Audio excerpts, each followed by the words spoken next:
Hey all, thanks for joining us for another Daily Dose. My name is Brandon Vasquez and I'm the campus pastor at our Palma Valley campus. Steak and red meat. It's tasty. Now for some of you, you may not eat red meat for dietary or personal reasons, and that is totally fine. It really is. But if you like eating steak like me, Now for me, I like my steak medium well with very little pink. And I know for some of you, you're going to have an issue with me from this day moving forward. There's something going on in your heart and head that you're like, this guy is not one of my people. And how could he even be a pastor at North Coast Church and love Jesus? I get it. I hope that the Holy Spirit convicts you to keep listening though, okay? Here's the thing though. Have you ever cooked steak, no matter how you like it cooked, without salt? It's a completely different taste. It doesn't taste the same. In Mark 9, Jesus is talking with his disciples, and in verse 50, he says these words, "Salt is good, but if it loses its saltiness, how can you make it salty again? Have salt amongst yourselves and be at peace with each other." A steak without salt, a steak with salt.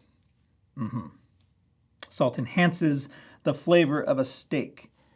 There's a purity to it. In fact, the ancients declared that there was nothing purer in the world than salt, because it came from the two purest sources, the sun and the sea. In a similar way, Jesus is asking us to bring out the pureness of those around us, our community. Have salt amongst yourselves and be at peace with each other. There's a clothing brand here in San Diego started in San Diego called the Salty Crew. I know a lot of people wear those hats or they have the shirts. And I personally don't have that, but I wonder who is your Salty Crew, right? And I'm not talking about the brand that's here that we just talked about. I'm not asking if you have a hat or a shirt, but who is your Salty Crew? Your community. Is it even salty? Or has it lost its saltiness?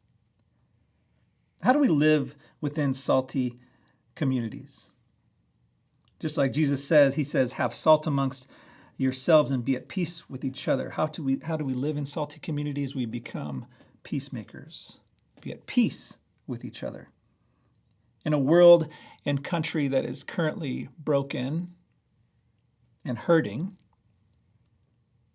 are we the bringers of peace into our communities and to the people around us? Are we the salt? Do we make